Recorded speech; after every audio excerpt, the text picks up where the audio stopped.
Hey guys, আসসালামু আলাইকুম। তো কি অবস্থা সবার? আশা করি সবাই ভালো আছেন। আমিও আল্লাহর রহমতে ভালোই আছি। কি আর বলবো, বলার মতো কিছু নাই। সবকিছু হুটহাট করেই হয়ে গেছে। কোনো প্রস্তুতি ছাড়াই বন্ধুর ফোন পেয়ে গেলাম। সে বলল কিশোরগঞ্জে একটি নতুন রেস্টুরেন্ট হয়েছে, চল ঘুরে আসি।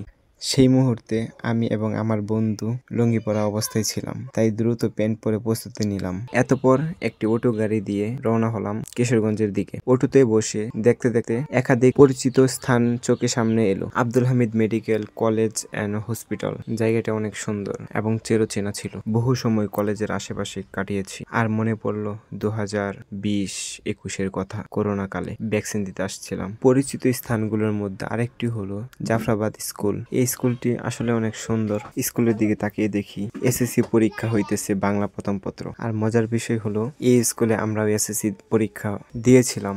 আরো অনেক কিছু চোখে পড়লো, অনেক সুন্দর সুন্দর জায়গা যা আপনারা ভিডিওতে দেখতে পাচ্ছেন, আরো দেখতে পারবেন। আপনারা ভিডিওটি দেখতে থাকেন।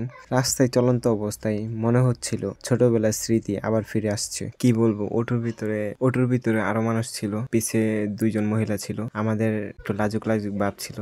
সব মিলে আমরা একটা আতঙ্কে ছিলাম, কারণ ভিডিও করতেছি, হয়তো তারা কিছু একটা বলতে পারে, এই জন্য আমরা প্রচুর আতঙ্কে ছিলাম। যাই হোক, তারা কিছু বললো না, আমরা ভিডিও করতে পারলাম। রাস্তার কোয়ালিটিটা অনেক সুন্দর, ভালোই লাগতেছিল। যাইতে আনন্দ নিয়ে চলে যাচ্ছিলাম। অটোর ভিতরে আমরা দুজন মিলে অনেক কিছু প্ল্যান করে ফেলেছি। ফুরফুরা মন নিয়ে চলে এলাম বৌলাই। আর হয়তো কিছু সময় লাগবে। দেখতে দেখতে করিমগঞ্জ উপজেলাও পার হয়ে গেলাম। খুদা হাফিজ করিমগঞ্জ উপজেলা। ভিডিওটি দেখে আপনারা উপভোগ করতে থাকেন।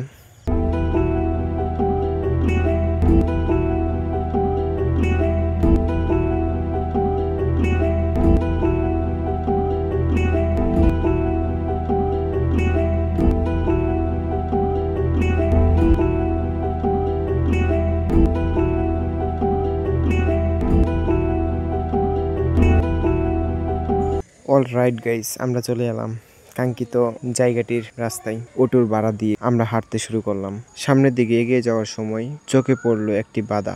জানি না এই বাধা কেমন বাধা, কিছুক্ষণ পরে বুঝতে পারবেন এই বাধা কেমন বাধা, কিসের জন্য বাধাটা ছিল। আমাদের সেই কাঙ্ক্ষিত জায়গায় আমি এবং আমার টিম চলে এসেছে, দেখতে পাচ্ছেন। আমরা একটু অল্প বলেই আমাদের থেকে একটু সামনে আমাদের সেই সেই স্বপ্নের সেলফি জোন আপনি দেখতে পাচ্ছেন, ওই পাশে দেখা যাচ্ছে। আমরা অল্প কিছু মধ্যে চলে যাচ্ছি।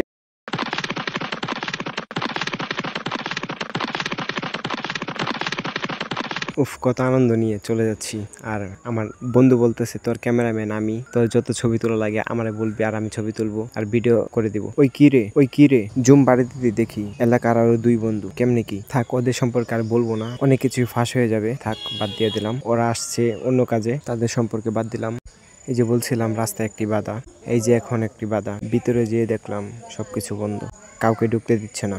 ওরা বলতেছে আরো 20 মিনিট পরে ঢুকতে দিবে সবাইকে। আমিও আমার বন্ধু কেয়ার করলাম, ওয়েট করলাম 20 মিনিট। এর ফাঁক দিয়ে বললাম যে বন্ধু আমার ছবি তুলে দে, তাই আমার বন্ধু ব্যস্ত হয়ে গেল ছবি তুলতে, ভিডিও করতে। ভিতরে প্রবেশ করার আনন্দে ভিডিও অনেক করতে মনে নাই। রেস্টুরেন্টটি শহরের কেন্দ্রস্থলে অবস্থিত, তাই সহজে প্রবেশযোগ্য।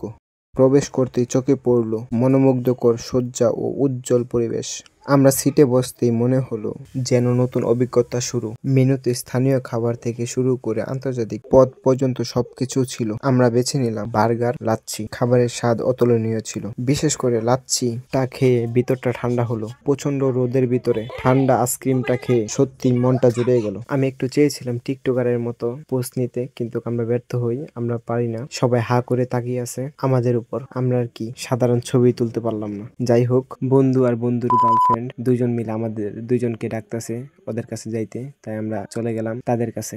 ওই যে কথায় আছে না, যাদের কেউ নেই তাদের দেখার জন্য পরিবেশ আছে। তাই আমরা প্রকৃতি এবং কাপলগুলোকে দেখে মনে শান্তি নিয়ে আসার চেষ্টা করতেছি। তো আমার অভিজ্ঞতা থেকে আপনাদেরকে একটা কথা বলি, যদি আপনারা সিঙ্গেল হন তাহলে এই পার্কে যাবেন না। পার্ক বলেন কিংবা রেস্টুরেন্ট বলেন, যদি যান তাহলে আমাদের মতো অসহায় মনে হবে। যাই হোক, কেউ সিরিয়াসলি নেবেন না কিছু, আমরা জাস্ট বিনোদনের জন্য গিয়েছিলাম। শেষে শেষে আমরা কিছু ফটো তুললাম স্মৃতি ধরে রাখার জন্য।